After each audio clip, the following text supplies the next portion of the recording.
There she is. Allie's. I don't have sick kids. Yes, I do. Oh.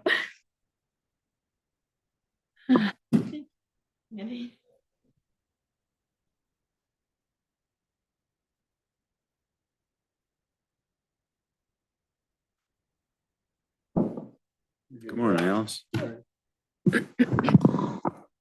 Yeah. All right, it's 9:00. I'm going to call the meeting to order. I'm going to be requesting that Keen Hudson fill in. Is that the terminology that I want to use? Appointing him for quorum. I would like to appoint Keen Hudson to fill in to make a quorum. Awesome. Becky, could you call a roll? Sure. Jack Scragston, Here. Dean Creel, Here. Katie White, Ron Gascoigne, Reed Acree, Here. Allie Huss, Here. and Keen Hudson for quorum. Here. Thank you. And Allie's on Zoom. So if everyone could mute your cell phones or turn them off. We have any guests that would like to speak at this time? I think we have some. If you could grab that microphone. I'm sorry, if you could grab that microphone, yep, and then just, you're right there, you're fine. Yep. Push that button, there you go. Okay, I think I'm up green, yes. My name is Samantha Dopke. My home is one of 10 5 to 6 acre lots in the Deer Path subdivision. I live at 1589 Deer Path Lane, Franklin Grove, Illinois. My home is currently valued somewhere between $750,000 and $1 million. I would estimate the average value of the homes in the subdivision to be over $400,000.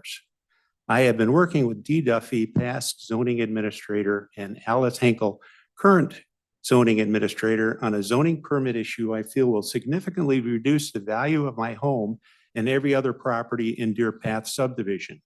A permit was issued to build a barn dominium at 1575 Deer Path Lane. If this zoning permit policy remains in effect, it will set a precedence for further barn dominiums to be built in the county and possibly in the Deer Path subdivision.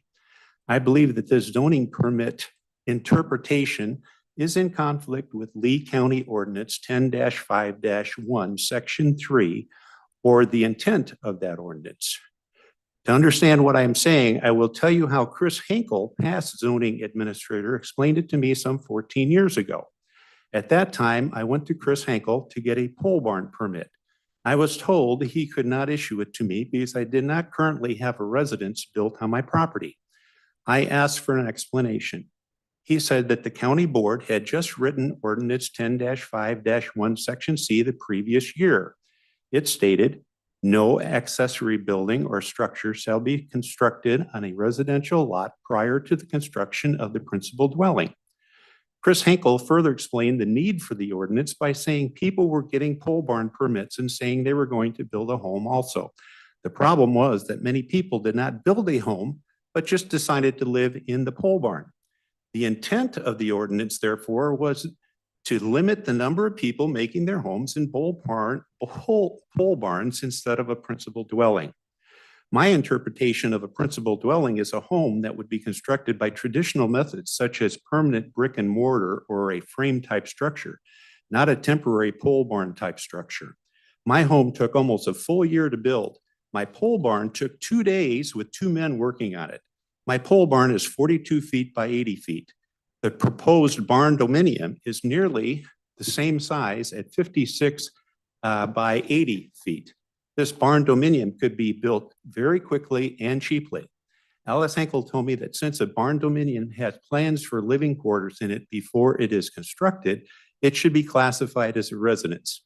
I am assuming the terminology a residence and a principal dwelling mean the same thing since the building permit was issued for a barn dominium by Alice Henkel. D. Duffy last year also issued a barn dominium building permit. Upon receipt of a copy of the Deer Path subdivision covenant during our second meeting of October 3rd, 2023, D. Duffy said she would take care of my concerns by calling Mr. Combs, the permit holder. I was incredibly surprised to see my same concerns reappear this year. Alice Henkel contends that people can now live in Lee County in a barn dominium, even though it is built as just a fancy-looking pole barn. It will be built as any pole barn would be built and be using the same building materials used for building any pole barn. It is not a permanent brick and mortar or frame-type principal dwelling. In my eyes, the fact that living quarters was designed in the original plans does not make this a residence, or should I say principal dwelling. Any pole barn can quickly be converted into living quarters after construction, and it is still considered a pole barn. Remember, many people did just that some 15 years ago, causing ordinance 10-5-1 to be written. After all, was this not the intent of the ordinance 10-5-1? Not to permit people to start living in pole barns? Why would we now want to let them start living in barn dominiums? In closing, permit me to draw an analogy. Let's take a pretty girl with no dance training or no dance ability. Let's put a tutu on her. With attributes of no dance experience or training and only a fancy tutu, this does not make her a ballerina. Let's take a barn dominium's attributes. Its pole barn construction methods of sheet metal and poles does not make it a brick and mortar or frame type principal dwelling. If you would put this so-called ballerina on the stage, the audience will soon know that she is not a real ballerina. If you dress up a pole barn, which we now call a barn dominium, to make it look more like a brick and mortar or frame constructed principal dwelling, it only attempts to fool the audience looking at it. On closer inspection of the building materials and construction methods, the audience will know that this barn dominium is nothing more than a pole barn dressed up to look like a ballerina. This current interpretation of ordinance 10-5-1, in addition to lowering my property value, will also cost me the additional expense of hiring a lawyer to have the covenant covering my subdivision enforced. This covenant states no outbuilding, basement, tent, shack, garage, trailer, shed, mobile home, or any type of temporary building shall be used as a residence either temporarily or permanently. This expense would never be incurred if the correct interpretation of ordinance 10-5-1 is followed by the zoning administrator. I thank you for my time. Thank you for your comments. I believe Ms. Hinkle has a letter to give to you today after approved by the state's attorney. And she will give that to you after the meeting today. Since you're here, she was gonna just go ahead and give it to you. So do we have any other comments reference to this? Okay, all right. You also have a copy of the Reagan Mass Transit District, a report from Greg Gates. It's on there, your computer. If you guys want to take a look at that. If there are approval of the minutes, there's no changes or corrections to the minutes from the August 13th meeting. They'll be stand as presented. Any corrections? Okay. All right, let's start with Department Transportation, Solid Waste. Dave Anderson, you want to walk us through your report and the two new items you have on the agenda? Sure. Just real quickly, give you a status update. We're whittling down on a number of projects we've got to do. Most of them have been completed. Still have about, I would say, roughly $1.4 million worth of hot mix overlay left to do. Primarily that's in the form of the project we've got on Indian Head Road, which will start somewhere around the 15th of the month here. So hopefully that gets going soon. Maintenance crews are doing their thing. Well, for example, they're putting in some culverts and such today, and we got to get on the striping. Our paint striper's been down for one reason or another for the last few weeks. Then as Jack mentioned, you want to move to the board action. Do you want me to offer just some explanations and then you can go through votes, or how would you like me to do that? Take it one by one? Well, why don't you go ahead? You've got a resolution in there to amend something. If you want to explain what that is a little bit, then we'll go ahead and vote on that. And all if right. you want to explain the LaSalle. Yep, I'll explain both. I'll start with the amendment to amend. It's a resolution. It's a motor fuel tax appropriation resolution, actually for my salary that we did back in April when I was reappointed. At that time, we did the appropriation at the same time, so it started in April. Well, historically, for whatever reason, that resolution always started in July. So when that got down to Springfield and IDOT, they said, oh no, now we've got overlapping dates and an appropriation resolution. We can't do that. So I said, fine, we'll just amend it and amend the dates back to where it was historically and reset. So it's just an amendment of dates for that resolution so that we don't have an overlapping time frame. Perfect, perfect. Okay, and then the other one is something that we tabled that we'll bring off the table. So what we'll do here is there a motion to move the resolution amending the resolution number 2024-02-003 to the executive committee for inclusion on a September County Board agenda? First by Dean Friel, seconded by Rita Acree. Any discussion on this? Okay, no discussion. All those in favor signify by saying aye. Aye. All opposed, the same. Hey, Okay, Jack. The second one, he hasn't presented yet, that Lee LaSalle governmental agreement. is that what we put on? So no, that one's under old business because we need to take it off Oh, the table. So okay, this is okay, something new yep. that he has. My bad. I'm jumping ahead of schedule. Okay, and then do you want to talk about the intergovernmental agreement Sure. then? Okay, Yep. go ahead. Okay, so this is intergovernmental agreement involving a replacement of a township bridge in Brooklyn Township on Slant Road. You'd find it, I don't know, about 1.25 miles south of Sublette Road on Slant Road. And it's runs perpendicular right on the county line of Lee and LaSalle County. So you're saying, well, why do we need an intergovernmental agreement? It's a township bridge. What's the deal here? Well, if you look at the third whereas clause there's a couple statutes there that let you know why we're doing what we're doing. 605 ILCS 5/5202 basically gives the county the authority to share costs with a bridge with really any other entity they want. But then specifically, the next one listed 5/5-503 specifically deals with a township bridge or a county bridge, but in this case, a township bridge on a county line. And that specifies when that happens, the county, the two counties pick up the bill. Okay, so the township's not paying for it. The two counties pick up the bill and it's split in proportion to their respective EAVs. So in this case, we kind of come out okay because LaSalle's got quite a bit higher EAV than we do. So we're looking at picking up 22.85% of the cost. So kind of works out well for us in a way. It's just to give you an idea why we're replacing that bridge. It was a bridge built probably late 30s with it's a 3-span bridge with timber piles, and it's hard to believe that's even still standing at this point, being that old with timber piles, but it is load rated, I think down to 32 tons. So it does have a load rating on it currently. So it's time, needs to go. So this intergovernmental agreement just specifies who's doing what on the project. It shows the proportion that each entity's paying, and LaSalle County will actually be lead agency on the job. So since they're the sort of majority stakeholder financially. Awesome. Any questions for Yeah, Dave? just curious, is that rating gonna come up then with the new bridge? Oh, yeah. Yeah. No, there'll be no more load rating on it once the new one's in there. All right, Yeah. perfect. Thank you.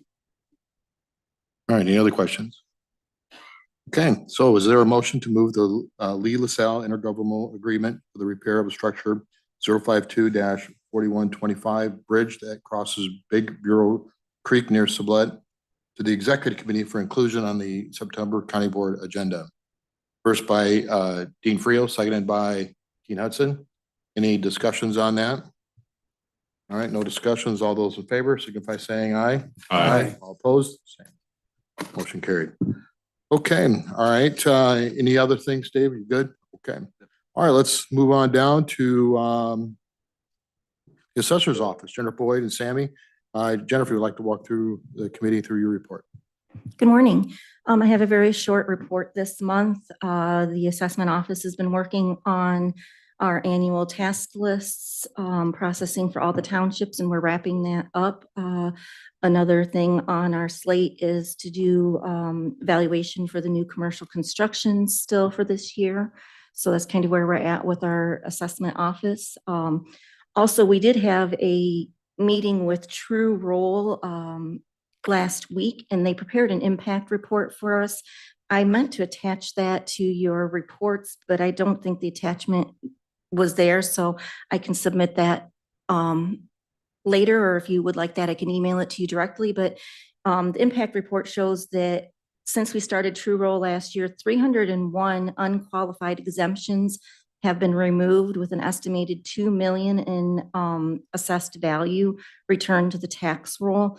An estimated $178,000 in tax dollars recovered, but that is not considering that we are a PTEL county, so that $178,000 of tax dollars would be limited by PTEL that we can actually recover. But still, for accuracy and to increase the overall EAV, the True Roll process has really been working for us to identify those exemptions that are not qualified and get them removed, with, again, 301 exemptions removed.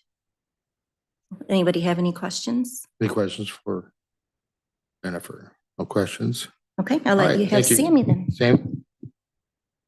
Thank you, Jennifer. Thank you, Jack. For the GIS department has been working on the following projects. First one is the processing parcel splits and combination requests, maintaining and updating land use, zoning, and other GIS layers, updating and uploading the NG 911 and 911 GIS layers to public safety mapping systems. Also, we've been working on assigning new addresses to properties in coordination with the zoning department and the 911 center, developing a damage assessment dashboard for Lee County Emergency Management Agency. And finally, we've been working on providing additional GIS data to support the City of Dixon's planning project. That's all we have for the GIS. Any questions, please? Any questions for Sammy? All right. Looks like Jeremy had to step out for a brief second. So we'll move to Thank you. County Clerk. Nancy, would you like to walk us through your report? Sure, Jack. Good morning. Just wanted to give you all an update on what's happening downstairs on the first floor in my election department. Approximately, we have 8 weeks out until Election Day. So early voting will start downstairs on September 26th. October 1st is the day that we will have the election judge classes. It will be located here in this room. We do classes at 8:30 and 10:30. We are approximately right now have about 25 new election judges. So it's slowly moving up, which is good news, which is great news. Did we get any county board members that volunteered by No, chance? not yet. Okay, I'll be pushing. Right. And then back with those postcards that got mailed out, we did mail out 19,891 postcards. It did come in approximately at $18,000. And I guess the good or the bad news is we only have 2,000 of those back so far. So the girls are very inundated with postcards. Number one, either coming back, requesting vote by mail, or addresses are incorrect. The address is no longer there. So they've got their hands full with the postcards. Okay, well, that is a very important issue when it comes to those kind of things. So yes. All right. Any questions for the clerk? Okay. Thank you. Paul is not here today for IT. He did send in his report to me via email. I'll make it, well, not I won't, but Becky will make it available later on. Chris Tennyson, Regional Office of Education. Would you like us to walk through your report? Sure, thank you. I know a copy of the full report, and it's a long report because we have a lot going on, but I'll just hit a couple highlights. Every fall, as you know, we start our inspections again. We have another building to inspect this year because Dixon just opened up their Natusa campus. And we got that walkthrough and approved, and that really turned out to be a beautiful building and is going to do a really good job serving Dixon's high need students. And I think in the future, they'll open it up to other school districts that need services for some of their high need students. So it turned out great. We'll be rocking and rolling now through basically January, trying to get all the inspections done at our 75 buildings that we go through. And it's basically myself, Assistant Soup Josh Knuth, and then Michelle Hop, our Lee County employee. We're the three people trained to do these inspections along with someone certified from the fire departments or from the fire inspector's office. So we're very grateful to have Michelle's services during this time of year because we're busy and we'll be out getting those inspections done to make sure our schools are safe for our students and our educators. Also want to highlight on the second page that there's been a real need in this area for preschool spots, especially for low income families. And our office looked at it and we did apply with the state for a preschool for all expansion grant. And I'm excited to say we did get that grant. So we're going to be working with the Dixon YMCA and Dreaming Tree Preschool in Dixon to open 4 full-day preschool classrooms that'll end up serving 80 children in the area. And those spots are free of charge, low-income families and families with children that have special needs at the preschool age. So we're excited. We're in the process of getting that funding and getting things set up, but we anticipate hopefully in the next couple of months, those 2 locations will be up and running to serve Lee County families. Also, our current stats are in there for our Nexus and our truancy programs. We're off and running, and it's been a busy time, busy start for us, and excited to say that Dixon Public Schools now is enrolled in our Nexus program and taking advantage of that. So we've been busy working with them already and providing supports to their students and their families. Our Parents as Teachers program is actively enrolling students in the 3 counties from birth to 3. Those parents that need help with raising their children and some extra supports, we're happy to provide those, and we're getting up to capacity, but we still have some spots available. And then it's been a busy start of the year over at our Center for Change. We have a new principal this year, Brett Willie, who is a Dixon High School grad, doing a great job. And he's started a couple new things. We've launched the Phoenix Leadership Council, which is a groundbreaking initiative designed to amplify student voices and empower the students and their learners. And it's going to be a student-led organization focused on promoting the growth and success of our students through a range of student-led activities and events. And we're really looking forward to doing that. The students that attend our alternative school are either there for severe discipline issues or have been through a lot of trauma and have a lot of social emotional needs. So it's nice to be able to empower them and let them kind of take an active role in forming what they want the school to look like and how they want our programs to better serve them. So we're excited about that. And then I guess it's sad that we have to do this, but it's important that we have to do it. I'm working with the Learning Technology Center of Illinois.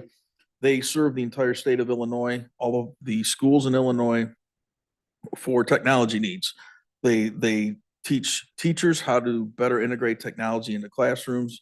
And then Dwayne Schaefer is in charge of tech security for all the districts in the state. I'm lucky to have both Ben and Dwayne working out of our office in Sterling. And I'm working with Dwayne. He's put together a 2-hour cybersecurity tabletop training for our superintendents and for the tech directors at all our schools. And we're going to be getting that scheduled. It'll be nice. We'll be able to simulate an actual security breach at the school, and the superintendents and the tech directors will be able to work through the current plans that they have, put those into action, and see how they would work through an actual security breach if it happens. So I will keep everyone posted on the date that we have that scheduled for and how that would go. I'm happy to take any questions about things going on at the ROE. Any questions for Chris? No questions. Thank you, Chris. Yep. Very informative as always. Alice, would you like to walk us through the committee with your report, please? Sure. Good morning. There are no petitions coming to or from the Zoning Board of Appeals this month. There is also no petitions going to or from the Planning Commission. The zoning office is currently working with developers who are seeking building permits for 3 separate community solar projects, those being Maple Road Solar, Wiggins Solar, and One Energy Development. Additionally, my office is working with Amoresco, who is also seeking a building permit for their private pipeline project. Retired Sheriff's Deputy Jared Yater is continuing to see results through the junk and junk vehicle program.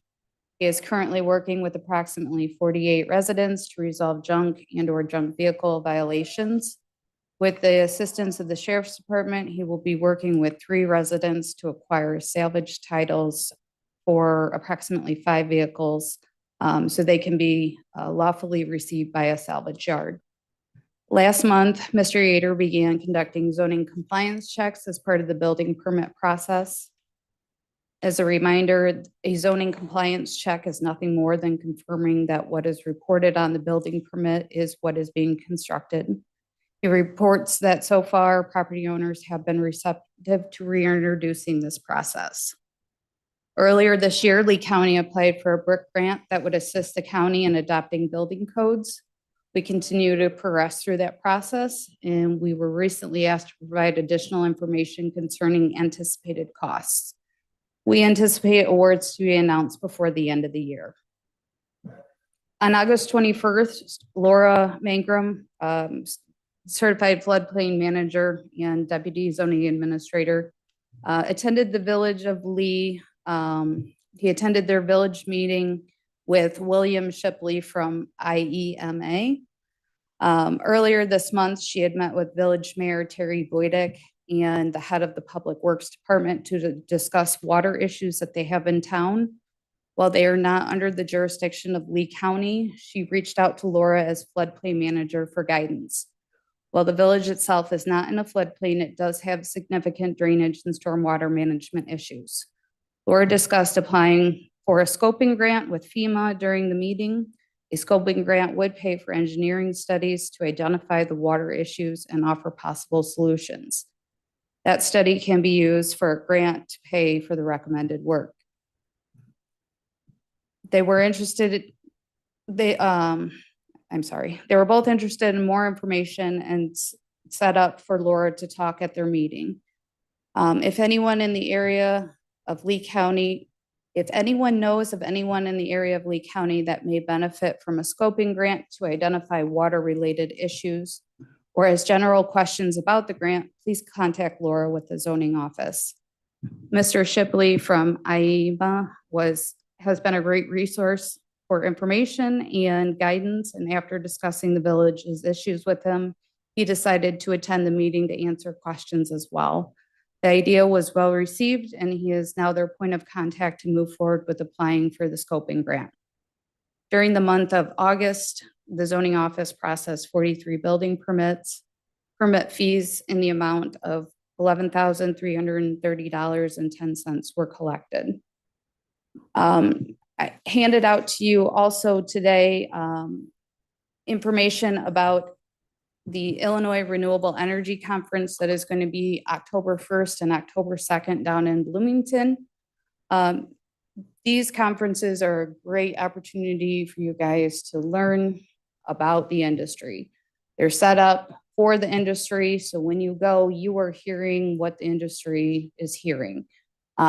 You can meet different, you can do networking, meet different types of resources. Some of the topics that will be covered this year are federal and state incentives for electric vehicles, community acceptance for wind and solar, interconnection issues for wind and solar, battery storage, and transmission capacity.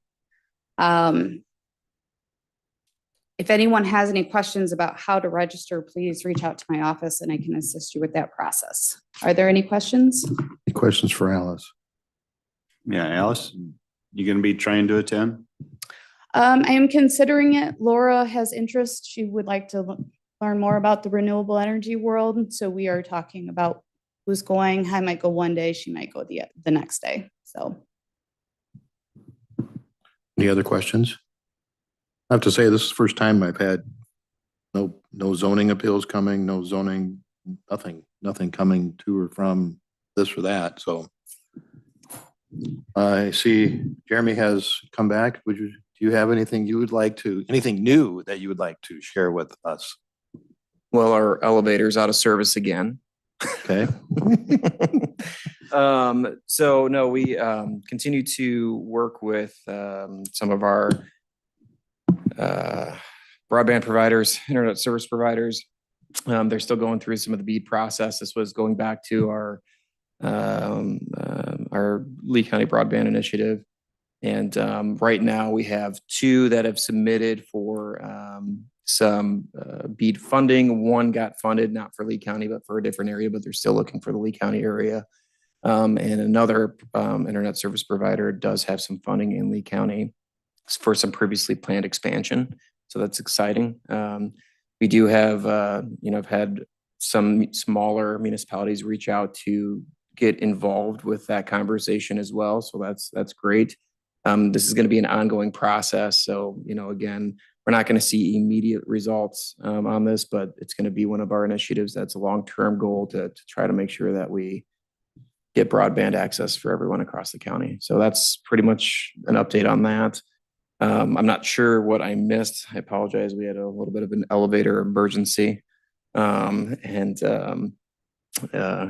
Gates is more than welcome to talk about that. He was the gentleman that was stuck back there. Greg, it's glad you could make it here today. Glad you could make it. So we, continue to work diligently with our department heads on the budget process. I want to, commend everybody for working through that with myself, Reed, and the rest of the finance team as we go through that. We should have a pretty clear budget coming forth to finance this next meeting. Then we have another meeting to wrap things up with in conversations with the levy on the 22nd, 24th. Okay. And then after that, everything should be presented for final approval and filing. So looking forward to that. But it's been a fantastic journey so far in that venture. All right. Any other questions for Jeremy?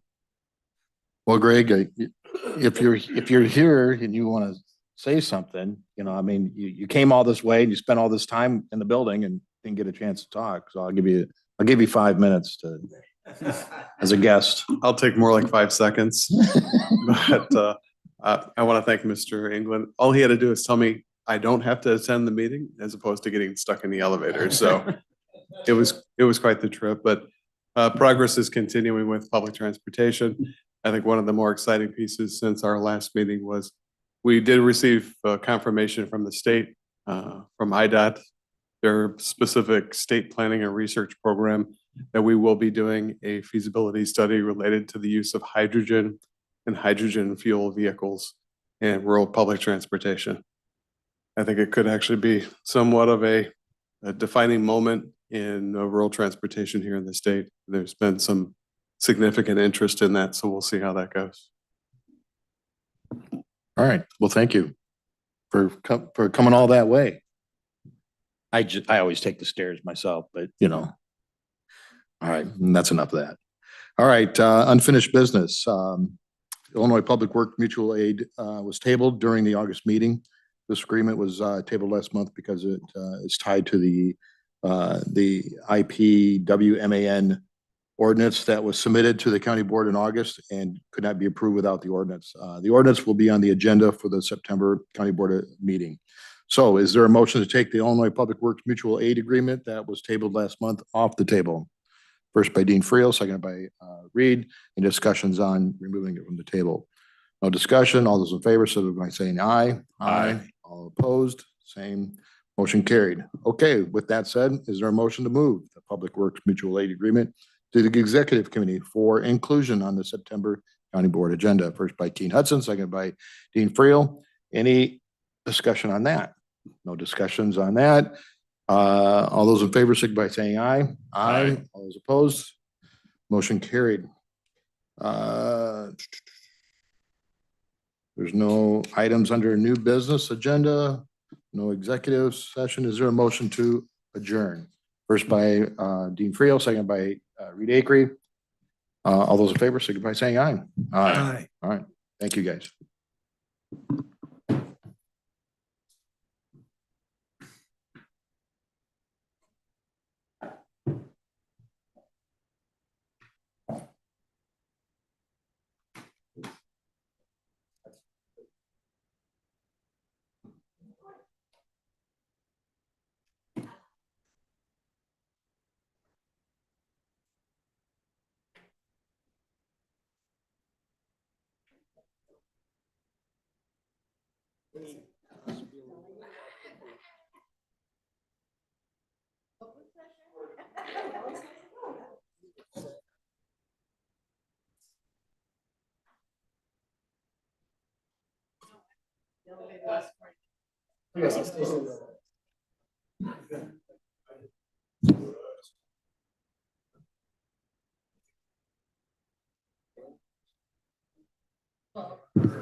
What? From what I understand.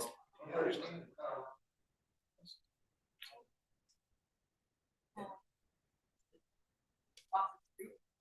Yeah.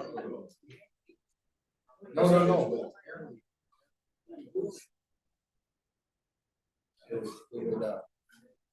It would,